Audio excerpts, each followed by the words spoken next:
Bonjour à toutes et à tous, je suis ravie de vous retrouver pour ce nouveau point sur l'actualité. Nous sommes le mardi 3 mai et voici les titres. Nous parlerons de robotique puisqu'elle commence à s'immiscer dans nos professions mais également dans nos vies quotidiennes. Après les robots aspirateurs, voici venu le temps des robots tondeuses. En Vendée, l'entreprise AEV Robots en commercialise justement depuis une petite dizaine d'années. Nous parlerons du printemps qui apporte avec lui le renouvellement de la nature, mais aussi les fameux pollens, souvent allergisants. Pour prévenir la population, des pollinariums procèdent à différents relevés tout au long de l'année. Nous avons tenté d'en savoir un peu plus. Enfin, nous terminerons cette édition en musique avec le nouvel album de La Vagabonde. Ce groupe vendéen, composé de 5 musiciens passionnés distillés à travers toute la France, ses textes engagés, sa musique rythmée. Ils viennent de sortir un nouveau clip déjà regardé plus de 12 000 fois en seulement 24 heures. Mais avant de développer tous ces titres, ce mardi marquait le lancement des discussions à l'Assemblée nationale concernant le projet de loi travail.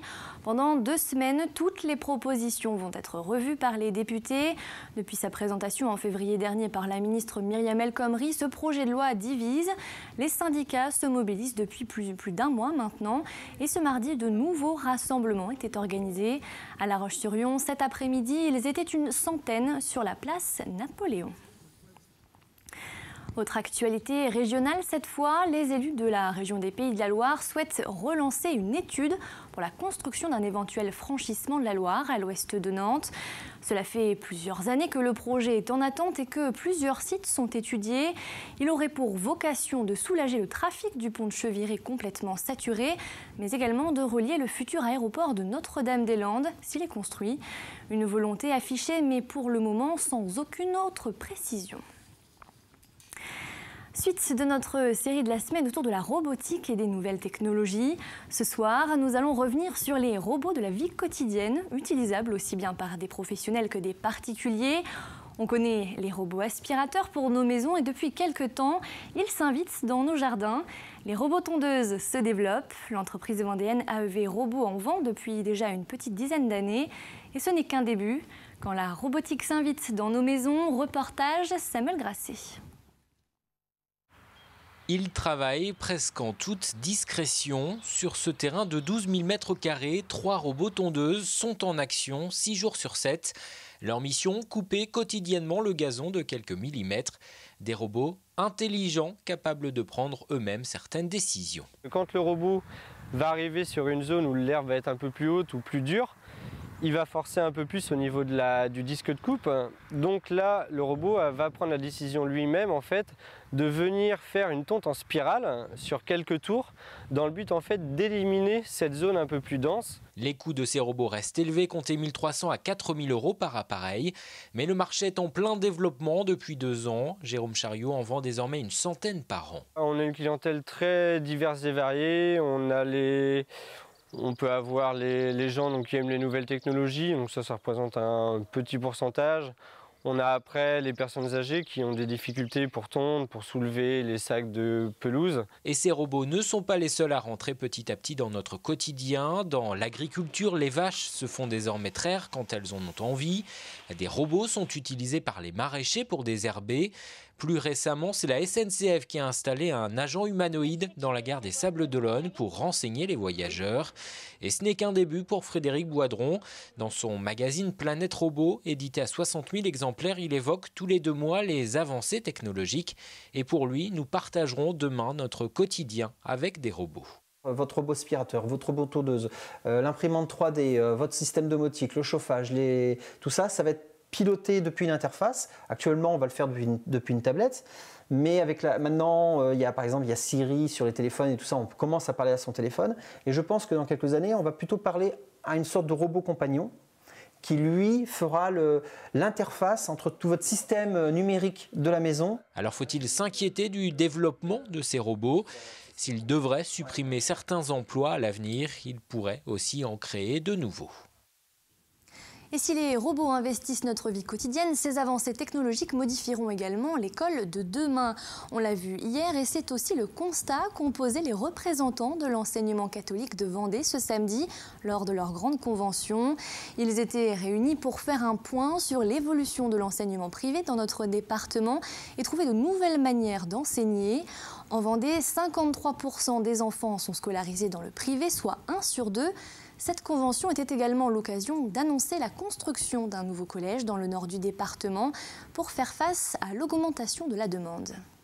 L'objectif, c'est qu'effectivement qu'on puisse se préparer à accueillir ces populations nouvelles et l'ici ou là, que l'on puisse adapter notre outil. Et c'est à ce titre-là qu'il a été annoncé lors de cette convention la création d'un nouveau collège à l'horizon 2021 sur la commune de Bouferré, afin de permettre aux jeunes qui sont déjà dans l'enseignement catholique de pouvoir poursuivre leur scolarité dans notre réseau. Pour contribuer au développement économique et à l'attractivité de la Vendée, mais aussi à son désenclavement routier, le conseil départemental investit près de 40 millions d'euros pour renouveler et construire de nouvelles routes. C'est le cas notamment à la Gaubretière qui vient d'inaugurer son tout nouveau contournement. Une manière de sécuriser les riverains, de faciliter la traversée du bourg, mais aussi d'améliorer la qualité de vie des habitants. Pour nous, il était important d'abord d'assurer la sécurité des riverains.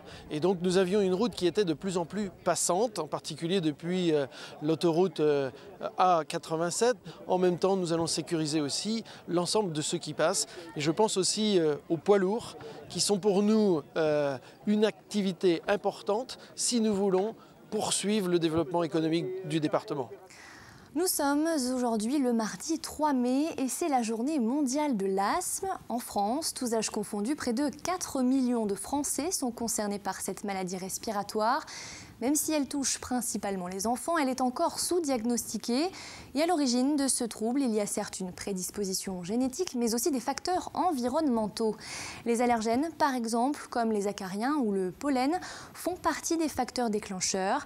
À Nantes, depuis 2003, le Pollinarium recense et observe les plantes pour prévenir le plus tôt possible les asthmatiques et allergiques. Alex Lanos a tenté d'en savoir un peu plus. Regardez. Presque invisibles à l'œil nu et pourtant tellement redoutés, les pollens sont quasiment partout. William Letrac, au Jardin des Plantes à Nantes, il surveille en effet le Pollinarium sentinelle où sont plantées les principales essences allergisantes de notre région. Alors là, je tapote sur les plantes pour libérer le pollen qui viendra se coller sur cette plaque pour observer justement s'il y a du pollen qui se libère des fleurs. Le but, détecter les débuts et fin d'émission de pollen de chaque espèce et transmettre les informations aux personnes allergiques inscrites à l'alerte pollen du réseau Air Pays de la Loire. L'idée, c'est vraiment que les newsletters de début d'émission permettent aux allergiques de commencer leur traitement avant les premiers symptômes et que les newsletters de fin permettent de leur dire que maintenant, il n'y a plus cette allergie-là dans la ville concernée. Le Pollinarium sentinelle, un outil médical et scientifique allié de taille des allergologues. L'essentiel du rôle, c'est de prévenir et traiter pour les plus sensibles d'entre eux, mais c'est aussi a posteriori, ça nous confirme le diagnostic, puisqu'on a la date exacte à laquelle les pollens sont présents dans l'air par les données du Pollinarium, et donc en confrontant ça avec les tests cutanés que l'on pratique, on peut avoir une confirmation formelle de notre diagnostic. Donc c'est un double intérêt, diagnostic et thérapeutique. Lancé en 2003 à titre expérimental, le Pollinarium sentinelle de Nantes a donné l'exemple. On en compte aujourd'hui 13 en France. À La Roche-sur-Yon, le projet est en cours. Les premières alertes pollen pourraient être lancées en 2018. Et attention pour les allergiques, selon le réseau de surveillance aérobiologique vendéen, depuis ce début de mois de mai, ce sont les pollens d'arbres comme le bouleau ou encore les noisetiers qui sont en pleine recrudescence. Vigilance également pour les allergiques aux graminées. Et si les pollens rendent parfois allergiques, comme nous venons de le constater, ils n'en sont pas moins essentiels pour la nature. C'est d'ailleurs grâce à ces microparticules transportées par les insectes et notamment les abeilles que nous avons toujours des arbres et des fleurs dans notre paysage. Depuis quelques années, les cultivateurs prennent conscience du lien très étroit qui unit leur culture et les abeilles. Dimitri Lorieux est l'un d'entre eux. Il s'est associé récemment à un apiculteur pour développer son champ. Quand agriculteurs et apiculteurs travaillent main dans la main, Élodie Pépin. Christophe Véraud et sa femme sont apiculteurs depuis 22 ans. Aujourd'hui, ils viennent vérifier leurs ruches pour voir si les abeilles ont bien travaillé. On voit qu'elles ont rentré du miel, donc elles ont bien visité les fleurs au niveau de la pollinisation. Donc là, c'est une ruche où on va pouvoir quasiment mettre une autre hausse par-dessus pour qu'elle puisse monter du miel plus haut. Malgré la météo, les abeilles ont donc bien butiné. Il faut dire qu'ici la nourriture est à proximité et en abondance. Les ruches sont sur le terrain d'un agriculteur qui cultive du colza semences. C'est vraiment un partenariat gagnant-gagnant. Pour eux, ils peuvent produire du miel et puis pour moi, ça pollinise toutes mes cultures. On a un engagement moral. Moi, je sais que mon pulvérisateur, il ne va pas sortir la journée.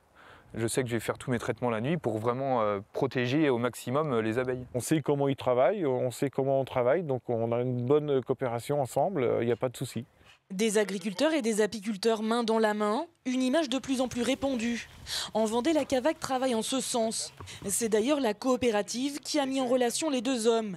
Et elle en est persuadée, l'agriculture intensive raisonnée est compatible à la survie des abeilles. Il n'y a pas de problème quand le traitement ne touche pas l'abeille en direct. Je pense qu'aujourd'hui, on le démontre assez bien au niveau de la coopérative. On a 1200 hectares de colza semences sur lequel on met 3 ruches par hectare, donc ce qui nous fait globalement 3600 ruches. Et globalement, on n'a pas de mortalité significative sur ces ruchers-là, quoi. Et quand c'est pas operculé, c'est que le miel il n'est pas devenu mature, c'est qu'il y a encore un pourcentage d'humidité dedans. Donc operculé, c'est fermé alors ? Donc operculé, voilà, c'est fermé. Après un dialogue de sourds entre agriculteurs et apiculteurs, les professionnels s'écoutent désormais mutuellement.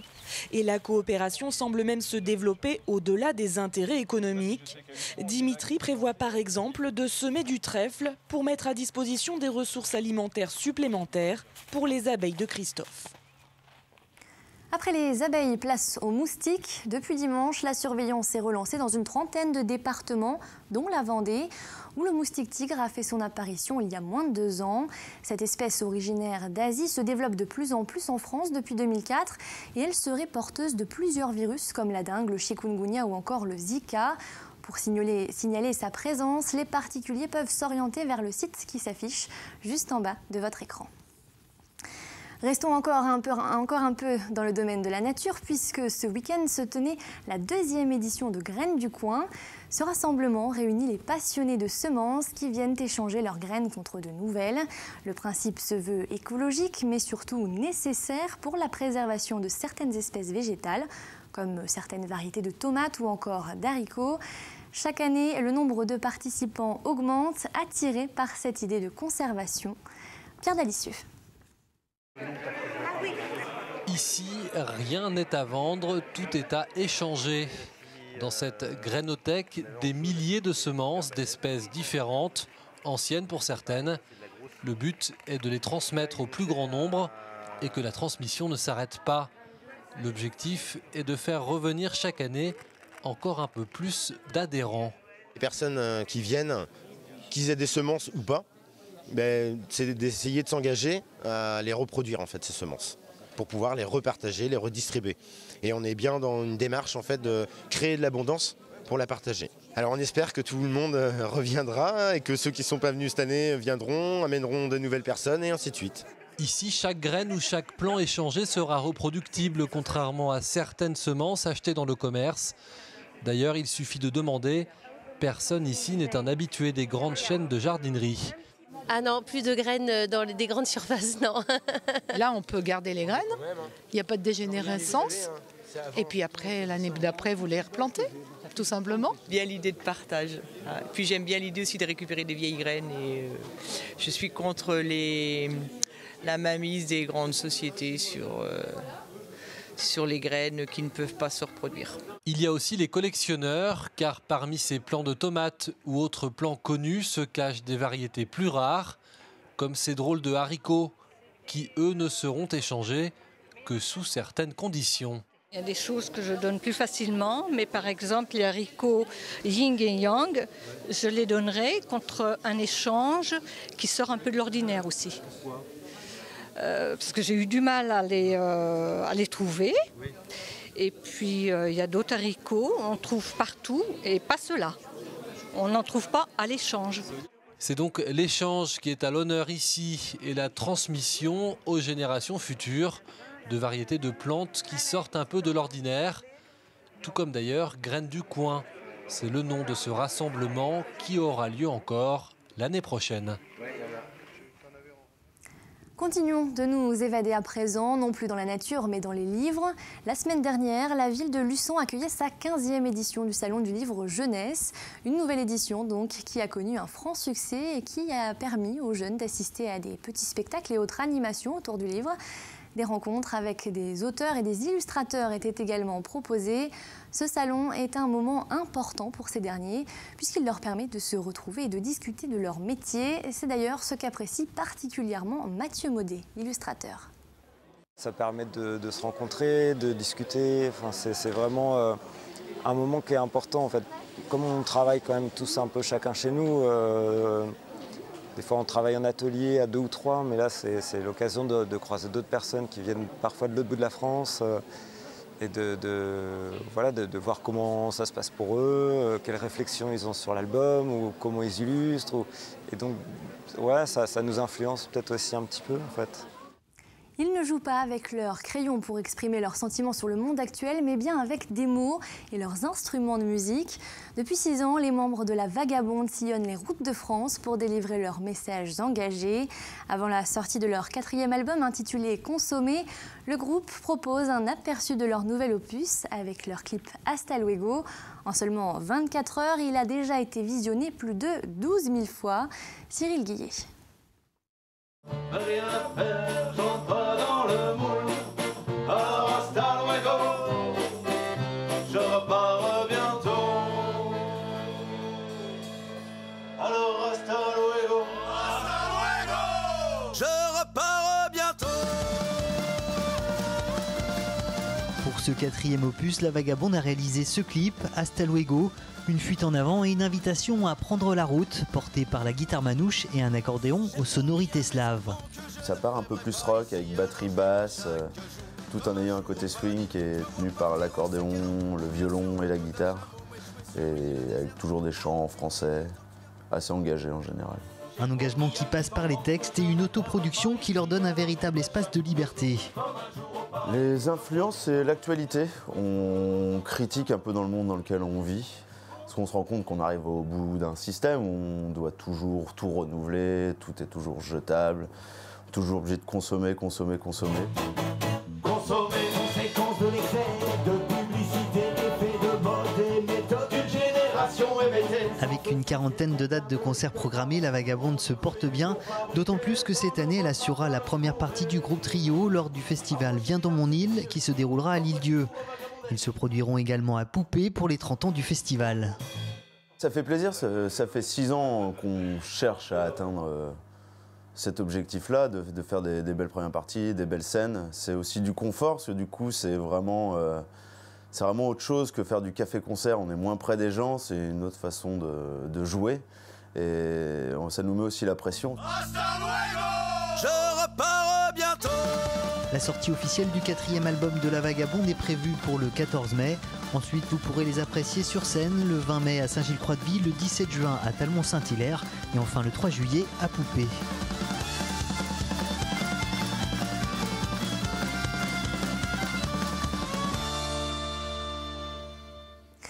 On jette un coup d'œil sur la météo de demain. Au programme du soleil et un beau ciel bleu sur tout le département. L'ambiance sera plutôt fraîche en début de journée, mais dans l'après-midi, nous atteindrons une petite vingtaine de degrés. Le bulletin météo complet présenté par Armelle Pavageau arrive tout de suite après ce journal. C'est la fin de cette édition. Merci de l'avoir suivi. On se quitte sur ces images de naissance, celle d'un petit aiglon de Bonelli arrivé ce lundi du côté de Saint-Denis-du-Perret. Nous y reviendrons d'ailleurs dans une prochaine édition. Très bonne soirée.